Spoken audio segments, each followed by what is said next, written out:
ఆరవ తరగతి social chapter number 15. మన సమాజంలో వైవిధ్యం. ఇంతకు ముందు ఈ అధ్యాయంలో మనం నివసించే ప్రాంతాల వైవిధ్యాన్ని, అక్కడి ప్రజల జీవన విధానాన్ని, భిన్నతను చూసాము. వైవిధ్యం అనేది కేవలం వేరు ప్రాంతాల్లో కాకుండా మన తరగతి గదిలో పరిసరాల్లో కనిపిస్తుంది.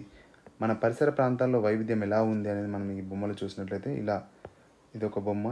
ఇక్కడ గమనించినట్లయితే ఇక్కడ ముగ్గురు పిల్లల యొక్క వివిధ రకాల వయసులో ఉన్నటువంటి వీళ్ళ యొక్క ఆలోచనలతో ఉంది ఒక బొమ్మ. ఈ 3 బొమ్మలు చూద్దాం. మీ తరగతి గదిని చూడండి. మీ తోటి విద్యార్థులు ఎవరైనా ఖచ్చితంగా మిమ్మల్ని పోలి ఉన్నారా? ప్రజలు అనేక విధాలుగా ఉంటారని మీరు ఈ అధ్యాయంలో తెలుసుకుంటారు. వాళ్ళు చూడడానికి వేరుగా ఉండడమే కాకుండా వేరు ప్రాంతాల వాళ్ళు, సంస్కృతుల వాళ్ళు, మతాల వాళ్ళు కూడా కావచ్చు. ఈ భేదాలు మన జీవితాలను అనేక విధాలుగా సుసంపన్నం చేస్తాయి. మన జీవితాలను ఆసక్తిదాయకంగా కూడా చేస్తాయి. రకరకాల ప్రజలు అంటే రకరకాల నేపథ్యాలు గల వాళ్ళు, వివిధ మతాల వాళ్ళు, సంస్కృతుల వాళ్ళు భారతదేశాన్ని ఆసక్తిదాయకంగా వైవిధ్యభరితంగా ఉండడానికి దోహదపడతాయి. వైవిధ్యం జీవితాలకు ఏం సమకూరుస్తుంది? భారతదేశం ఎలా రూపుదిద్దుకుంటుంది? అనేక రకాల ఈ భేదాలు భిన్నత్వంలో భాగాలేనా? ఇలాంటి ప్రశ్నలకు సమాధానం ఈ అధ్యాయంలో దొరుకుతాయి. ఈ క్రింది బొమ్మలు గమనించండి. ఇది దాదాపు మీ వయసున్న ముగ్గురు పిల్లలు గీసిన. మీరు కూడా ఈ క్రింది తరగతి ఖాళీ చట్టంలో ఒక మనిషి బొమ్మను గీయండి. ఇక్కడ అలాగే మీరు గీసిన బొమ్మ మీ తోటి విద్యార్థులు గీసిన బొమ్మలను పోలి ఉందా? మీ బొమ్మ ఈ ముగ్గురు గీసిన బొమ్మల కంటే పూర్తిగా భిన్నంగా ఉండడానికి అవకాశం ఉంది. మనలో ప్రతి ఒక్కరి బొమ్మలు వేయడంలో ఒక ప్రత్యేకమైన శైలి ఉంటారు. మీకు సంబంధించిన సమాచారం ఖాళీలో నింపండి. బయటకు వెళ్ళినప్పుడు నేను డాష్ ధరించడానికి ఇష్టపడతాను. ఇంట్లో నేను డాష్ భాషలో మాట్లాడతాను. నాకు ఇష్టమైన ఆట నేను డాష్ పుస్తకాలను చదవడానికి ఇష్టపడతాను. బయటకు వెళ్ళినప్పుడు నేను చక్కని దుస్తువులు లేకుంటే సాంప్రదాయ దుస్తువులు ధరించడానికి ఇష్టపడతాను. ఇంట్లో నేను తెలుగు భాషలో మాట్లాడతాను. నాకు ఇష్టమైన ఆట కబడ్డీ. నేను అలాగే జాతక కథల పుస్తకాలు లేకుంటే కథల పుస్తకాలను చదవడానికి ఇష్టపడతాను. ఇప్పుడు మీ టీచర్ సాయంతో ఎంతమంది ఒకే రకమైన సమాధానం రాశారో చూసుకోండి. అన్ని ప్రశ్నలు మీరు ఇచ్చిన సమాధానం ఇంకొకరు ఇచ్చే అవకాశం తక్కువ, కానీ మీలో చాలామంది రకరకాల సమాధానం ఇచ్చి ఉంటారు. ఈ సమాచారం ఆధారంగా మీ తరగతులను చర్చించండి. ఉదాహరణకు, ఒకే రకమైన పుస్తకాలు చదవడానికి ఎంతమంది ఇష్టపడతారు? మీరు నివసిస్తున్న ప్రాంతాల్లో ఎన్ని భాషలు మాట్లాడతారు? కొన్ని అంశాలు మీరు కొంతమంది తోటి విద్యార్థులను పోలి ఉంటే మరికొంతమంది అంశాలు వేరుగా ఉన్నాయని గుర్తించండి. స్నేహం చేయండి. మీకంటే భిన్నంగా ఉన్న వాళ్ళతో స్నేహం చేయడం తేలిక అనిపిస్తుందా? ఈ క్రింది కథ చదవండి. సుమన్ తల్లి వికారాబాద్లో ఒక రద్దీ కూడల్లో కూరగాయల దుకాణం నడుపుతుంది. ఈ దుకాణం నడపడంలో తల్లికి సుమన్ సహాయం చేస్తుంటాడు. అందరూ అతన్ని కూరగాయల సుమన్ అని పిలుస్తారు. ఒకరోజు దాదాపు అదే వయసు గల ఒక పిల్లవాడు సైకిల్ మీద వస్తూ ఆ దుకాణం దగ్గర ఆగాడు. కూరగాయల సుమన్ ఆ పిల్లవాడికి ఏం కావాలని అడిగాడు. స్కూల్ యూనిఫామ్లో ఉన్న ఆ పిల్లవాడు బెండకాయలు 1/2 కిలో అని అన్నాడు. బోలేతో బెండి 1/2 కిలో అని కూరగాయల సుమన్ అన్నాడు. అవునంటూ పిల్లవాడు తల ఊపాడు. తర్వాత డబ్బులు చెల్లించి కూరగాయలు కొనుక్కొని సైకిల్ మీద ఇంటికి వెళ్ళిపోయాడు. మరుసటి రోజున బడి పిల్లవాడు కూరగాయల దుకాణం దగ్గరికి మళ్ళీ వచ్చాడు. కూరగాయల సుమన్ చిరునవ్వుతో భయ్యా క్యా చాహియే అని ఆప్యాయంగా పలకరించాడు. బడి పిల్లవాడు కూడా చిరునవ్వు చిందేసి ఏ కూరగాయలున్నాయా అని అడిగాడు. అప్పుడు కద్దు, తురాయి, భిండి, టమాటా, ఆలు, ప్యాస్ అని కూరగాయల సుమన్ సమాధానం ఇచ్చాడు. బడి పిల్లలు అతన్ని నీకు తెలుగు రాదా, ఎక్కడి నుంచి వచ్చావని అడిగాడు. హమ్ బిహార్ కే హై, మేరే ఘర్ మే హిందీ బోల్తే హే. నాకు కొంచెం తెలుగు వచ్చు అని సుమన్ బదులిచ్చాడు. నీ పేరేమిటి అని బడి పిల్లవాడు అడిగాడు. నా పేరు సుమన్, నన్ను అందరూ కూరగాయల సుమన్ అని పిలుస్తారు అని కూరగాయల సుమన్ అని చెప్పాడు. ఓ, నా పేరు కూడా సుమన్ అని చెబుతూ కూరగాయల సుమన్తో చేతులు కలిపాడు. తర్వాత ఇద్దరు కలిసి స్నేహితులయ్యారు. ఆదివారాల్లో క్రికెట్ ఆడుకునే సమయంలో చదువుకుంటున్న సుమన్ కూరగాయల సుమన్ను క్రికెట్ ఆడికి పిలుస్తూ ఉండేవాడు. అలాగే సుమన్ మంచి ఫీల్డర్. తాను కూరగాయల నేల మీద పడకుండా చాలా అభ్యాసం చేశానని, కాబట్టి తాను ఫీల్డర్గా రాణించగలని కూరగాయల సుమన్ చమత్కరించేవాడు. కొన్ని వారాల తర్వాత చదువుకుంటున్న సుమన్ కూరగాయల దుకాణం దగ్గరికి వెళ్ళినప్పుడు దుకాణదారులైన కూరగాయల సుమన్ బాధతో గమనించి ఏమైంది అని అడిగాడు. మున్సిపాలిటీ వాళ్ళు ఈ స్థలాన్ని మీరు ఆక్రమించారు, దీన్ని ఖాళీ చేయండి అని ఒత్తిడి చేస్తున్నారు. వాళ్ళు మమ్మల్ని పెద్ద మార్కెట్ దగ్గరికి వెళ్ళుండని అంటున్నారు, కానీ మేము పేదవాళ్ళం. అక్కడ అద్దె మేము చెల్లించలేనంత ఎక్కువగా ఉంది. ఇప్పుడు ఎక్కడికి వెళ్తామో నాకే అర్థం కావడం లేదు అని కూరగాయల సుమన్ చెప్పాడు. చదువుకుంటున్న సుమన్ కలత చెందుతూ ఇంటికి తిరిగి వెళ్తున్నాడు.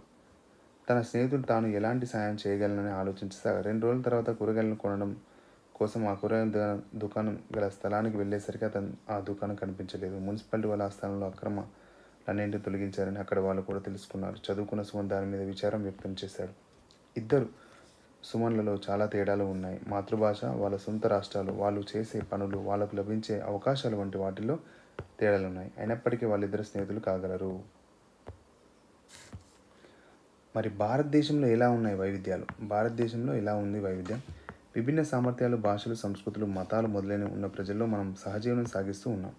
ఇది మన జీవితాలను సుసంపన్నం చేస్తుంది. భారతదేశంలో 29 రాష్ట్రాల్లో తమ సొంత భాష, సంస్కృతి, ఆహారపు అలవాట్లు మొదలైనవి ఉన్నాయి. ఒక రాష్ట్రంలో గల ప్రజలు కూడా వేర్వేరు భాషలు మాట్లాడడం, వివిధ మతాలు అనుసరించడం, తినే ఆహారాన్ని వేరుగా ఉండడం, వివిధ రకాల పండుగలు జరుపుకోవడం, భిన్న రకాల దుస్తులు ధరించడం చూస్తూ ఉంటాం. ఒకరి దుస్తులు, ఆహారం, పండుగలు, భాష, మత సాంప్రదాయాలను మరొకరు కాలక్రమంలో అలవాటు చేసుకోవడం ఆసక్తికరంగా ఉంటుంది. దీనివల్ల ప్రతి ఒక్కరికి ఒక జీవితం మరింత వైవిధ్యంతో సుసంపన్నంగా రూపొందుతుంది. మీ పరిసర ప్రాంతాల్లో దీనికి అనేక ఉదాహరణలు ఉన్నాయి, తెలుసుకోవచ్చు. ఆహారం ఎలా ఉంది, బట్టలు, ఆటలు, పండుగలు అవి ఎక్కడి నుంచి వచ్చాయనేది మనము తాత ముత్తాతల నుంచి గమనిస్తే తెలిసిపోతుంది. ఇప్పుడు మనం ఈ రకమైన వైవిధ్యం ఎలా ఏర్పడుతుందో మన దేశంలో దూరాన ఉన్న రాష్ట్రాల గురించి ఉదాహరణల ద్వారా తెలుసుకుందాం. మన సొంత రాష్ట్రమైన తెలంగాణలో ప్రజల్లో విస్తారమైన వైవిధ్యాన్ని చూడవచ్చు. ఈ పాఠ్యపుస్తకం మన రాష్ట్రంలో మాట్లాడే దాదాపు 7 భాషల్లో ప్రచురింపబడింది. చాలా ఇంపార్టెంట్. 7 భాషల్లో ప్రచురితమైన. అంతేగాక తమ సొంత భాషను మాట్లాడుతూ విలక్షణ జీవన విధానం గల అనేక గిరిజన సమూహాలు ఇక్కడ ఉన్నాయి. లంబాడా, బంజారా వంటి అనేక సంచార తెగలు రాష్ట్రంలోని వివిధ ప్రాంతాల్లో నివసిస్తున్నారు. గోల్కొండ సుల్తాన్ల, నిజాంల కాలంలో ఆఫ్రికన్ సంతతికి చెందిన బానిసలు పెద్ద సంఖ్యలో హైదరాబాదుకు తీసుకురాబడిన వారు. హైదరాబాద్లోని హబ్సిగూడ వంటి కొన్ని కాలనీలు కూడా వారి పేరిట వెలిశాయి. అదేవిధంగా సామర్కండ్, బొకారా, ఇరాన్, టర్కీ వంటి సుదూర ప్రాంతాల ప్రజలు ఎన్నో తరాల క్రితం హైదరాబాదుకు వచ్చి స్థిరపడ్డారు. ఇతర వ్యక్తులతో కలిసి వీరందరూ తెలంగాణ యొక్క ప్రత్యేకమైన ఒక భిన్న సంస్కృతిని సృష్టించారు. ఈ విధంగా దేశంలోని ఇతర ప్రాంతాల్లో మాట్లాడే భాషల కంటే భిన్నంగా ఉన్న తెలుగు, హిందీ మరియు ఉర్దూను దక్కానీ అని పిలుస్తారు భాషను చూడవచ్చు. హైదరాబాద్ తెలుగు మరియు ఉర్దూ 2 భాషల కవిత్వానికి ప్రధాన కేంద్రంగా ఉంది. ఇటువంటి వైవిధ్యం గల ప్రజల వలన గొప్ప సాంస్కృతిక సంప్రదాయం ఏర్పడింది. ఇందులో విభిన్న మతాలు, ఆహార సంస్కృతులు, పలు రకాలమైన భవన నిర్మాణ శైలులు, అనేక రకాల దుస్తులు మనకు కనిపిస్తాయి. మరి వైవిధ్యం ఎలా ఏర్పడుతుంది? అన్ని కాలాల్లో ప్రజలు కొత్త ప్రాంతాలను వెతుక్కుంటూ వెళ్ళి అక్కడ స్థిరపడేవారు. కొన్నిసార్లు వర్తకం కోసం, కొత్త ప్రదేశాలను ఆక్రమించి స్థిరపడడం కోసం వెళ్ళారు. కొన్నిసార్లు ఏమవుతుందంటే వరదలు, కరువు కాటకాలు లేదా అంటువ్యాధుల వల్ల ఇండ్లను వదిలి వెళ్ళారు. మరికొందరు యుద్ధాలు, సంఘర్షణల వల్ల దూర ప్రాంతాలకు వెళ్ళారు. వారితో పాటు వారి భాషలు, మతాలు, సంస్కృతులు కొత్త ప్రదేశాలకు తీసుకుని వెళ్ళారు. ఆ కొత్త ప్రదేశాల్లో కూడా వాటిని అనుసరించేవారు. క్రమంగా వాళ్ళు ఆ ప్రాంత ప్రజలతో కలిసిపోయి అక్కడ వాళ్ళ సంప్రదాయాలను తమలో విలీనం చేసుకున్నారు. తమ విషయాలను అక్కడి వారికి నేర్పేవారు. వివిధ ప్రాంతాల్లో ప్రజల జీవన వైవిధ్యభరితంగా ఎలా రూపుదిద్దుతుందో చూద్దాం. రాష్ట్రాలను కేంద్రపాలిత తెలిపే భారతదేశ పటాన్ని 12వ పాఠంలో చూడండి. అందులో తెలంగాణ, రాజస్థాన్, సిక్కిం రాష్ట్రాలను గుర్తించండి. థార్ ఎడారి ఎక్కడ ఉందంటే మనకు రాజస్థాన్ రాష్ట్రంలో ఉంది. భారతదేశం పాకిస్తాన్ సరిహద్దు ప్రాంతాల్లో థార్ ఎడారి ఉంది. మంచిది. భారతదేశం పాకిస్తాన్ సరిహద్దు ప్రాంతాల్లో థార్ ఎడారి ఉంది. దానిలో చాలా భాగం రాజస్థాన్ రాష్ట్రంలో మర్వార్ ప్రాంతంలో ఉంది. ఈ ప్రాంతంలో వర్షపాతం చాలా తక్కువ, పెద్ద నదులు లేవు. ఫలితంగా చెట్లు తక్కువగా పెరుగుతాయి. కొన్ని పంటలను పండించవచ్చు. గడ్డి మాత్రమే పెరుగుతుంది. ఇక్కడ ప్రజలు గొర్రెలను, మేకలను, ఒంటెలను మేపడం మీద ఆధారపడతారు. సాధారణంగా గొర్రెల కాపర్లు అనేక రాష్ట్రాలకు వాళ్ళ పశువులతో సహా వెళ్తారు. వర్షాకాలానికి ముందే థార్కు తిరిగి చేరుకుంటారు. ఇది థార్ ఎడారి. ఇది ఏంటంటే థార్ ఎడారి ఉన్న ప్రాంతం. థార్ ఎడారి రాజస్థాన్ రాష్ట్రంలో ఉంది. థార్ ఎడారి. అలాగే ఇరాన్, ఆఫ్ఘనిస్తాన్ల నుండి వచ్చేవారు లేదా ఆ దేశాలకు వెళ్ళే వర్తకులు ఈ ఎడారి ప్రాంతం గుండానే వెళ్తారు. వారికి అనువైన ప్రాంతాల్లో ఇక్కడ విడిది చేస్తారు. వర్తకులతో పాటు గుజరాత్లోని ద్వారకా, రాజస్థాన్లోని అజ్మీర్, పుష్కర్ సరస్సును, అరబ్లోని మక్కా, మదీనాను సందర్శించే యాత్రికులు ఈ ప్రాంతం నుంచే వెళతారు. మరోసారి చెప్తాను. రాజస్థాన్లోని అజ్మీర్, పుష్కర సరస్సును, అరబ్లోని మక్కా, మదీనాను సందర్శించే యాత్రికులు ఈ ప్రాంతం నుంచే వెళతారు. అందువల్ల క్రమంగా ఈ ప్రాంతంలో జైసల్మేర్, బికనేర్, జోధ్పూర్ వంటి ముఖ్యమైన పట్టణాలుగా ఎదిగాయి. ఈ విధంగా శతాబ్దాలకు పైబడి వివిధ మతాలకు చెందిన ప్రజలు, బొహారా ముస్లింలు, సున్నీ ముస్లింలు, షియా ముస్లింలు, జైనులు, శైవులు, వైష్ణవులు, సిక్కులు ఇక్కడి పట్టణాలు, గ్రామాల్లో స్థిరపడ్డారు. ఇంకోవైపు అనేక మంది మార్వాడి వర్తకులు ఇక్కడ నుంచి దేశంలోని వివిధ ప్రాంతాలకు వెళ్ళి అక్కడ స్థిరపడ్డారు. ఇది జైసల్మేర్ కోట. జైసల్మేర్ కోట. ఇక్కడ ఉపఖండంలోని వివిధ ప్రాంతాలకు చెందిన ఎందరో రాజులు ఈ ప్రాంతంలో రాజ్యాలను స్థాపించారు. వర్షపు నీటిని నిల్వ చేయడం, ఎడారి నేలను సాగు చేయడం వంటి క్లిష్టమైన పద్ధతులను ఇక్కడి ప్రజలందరూ అభివృద్ధి చేశారు. తద్వారా థార్ ఎడారి ప్రపంచంలో అత్యంత జనసాంద్రత కలిగిన ఎడారిగా మారింది.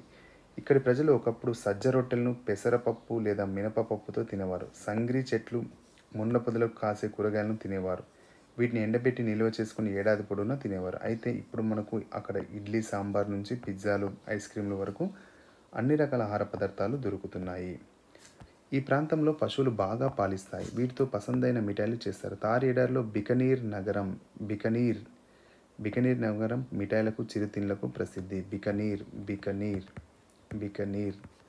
థార్కు వచ్చిన ప్రజలంతా కొత్త హస్తకళలను, కొత్త బట్టలను, రకరకాల ఆహార పదార్థాలను వెంట పెట్టుకుని వచ్చారు. థార్ ఎడారి వైవిధ్యాన్ని చూసి ఆనందించడానికి ప్రపంచంలో వివిధ దేశాల నుంచి వేలాది యాత్రికులు ఈ ప్రాంతాన్ని సందర్శించారు.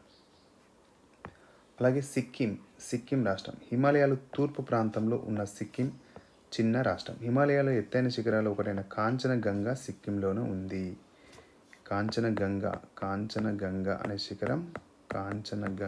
అనే శిఖరం సిక్కింలోనే ఉంది. ఈ ప్రాంతం సంవత్సరం పొడవునా చల్లగాను, శీతాకాలంలో మంచుతో కప్పి ఉంటుంది. వర్షాకాలంలో అధిక వర్షపాతం ఉంటుంది. లోయల గుండా అనేక నదులు ప్రవహిస్తాయి.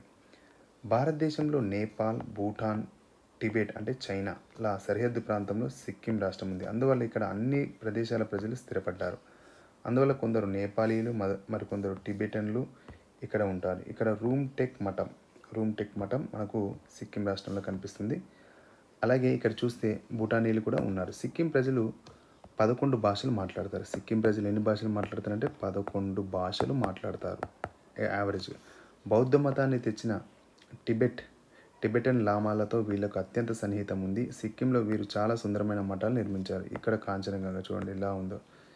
ఈ కాంచనగంగా శిఖరం మన దేశంలో కాంచనగంగా సిక్కిం రాష్ట్రంలో ఉంది. 1970 సంవత్సరం వరకు సిక్కిం స్వతంత్ర రాజ్యంగా ఉండేది. చోగ్యాల్ రాజులు ఏలుబడిలో ఉండేది. ఈ సంవత్సరంలోనే భారతదేశంలో సిక్కిం ఒక రాష్ట్రంగా కలిసి ప్రజాస్వామిక ప్రభుత్వం ఏర్పడింది. థార్, సిక్కింలు రెండు భారతదేశంలో ఉన్నాయి. థార్ ఎడారి ప్రాంతాన్ని కలిగి ఉంది.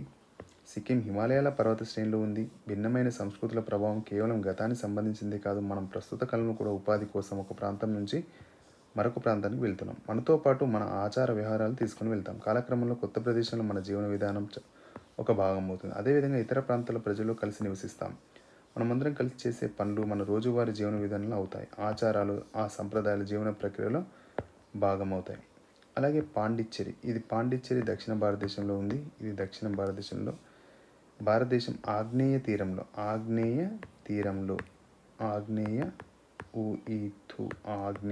ఇక్కడ ఆగ్నేయం తీరంలో ఉంది.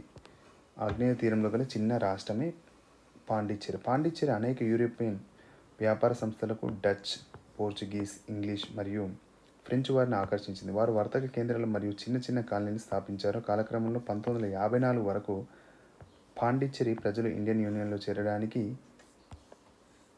ఓటు వేయడంతో ఫ్రెంచ్ వారు పాండిచ్చేరిపై తమ అధికారాన్ని వదులుకున్నారు. ఫ్రెంచ్ వారు తమ యొక్క అధికారాన్ని వదులుకుని పాండిచ్చేరి తమిళులతో పాటు చాలామంది ఫ్రెంచ్ మాట్లాడేవారు మరియు ఇతరులు ఉన్నారు.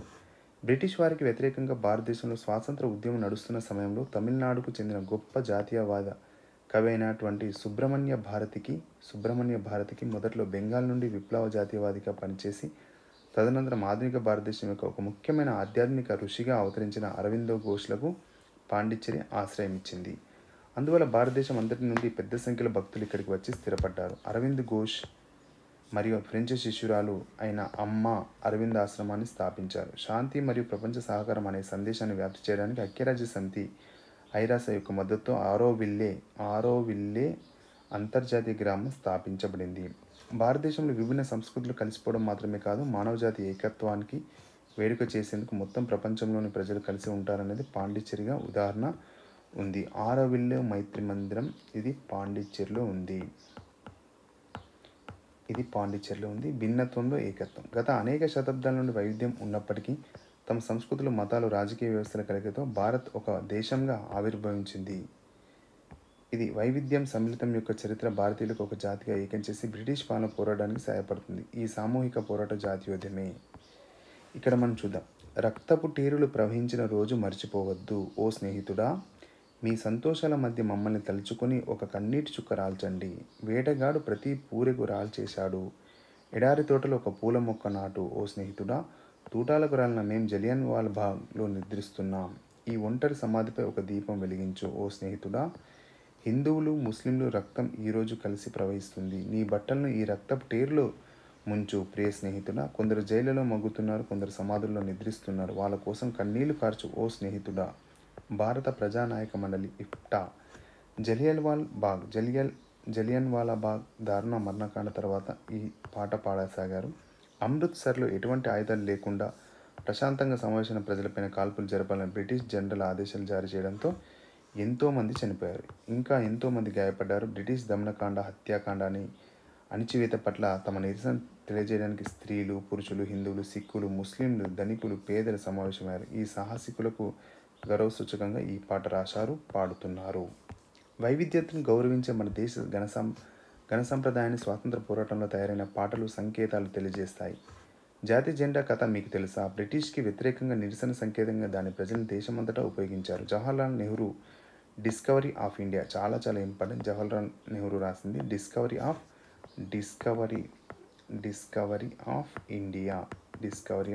ఇండియా అన్న తన పుస్తకంలో భారత ప్రజల ఐక్యతను బయట నుంచి నేర్చుకున్నదని, అది చాలా లోతైందని, విభిన్న ఆచారాలు, నమ్మకాలు అనేటివి ఉన్నాయని ఒక్కసారి మనం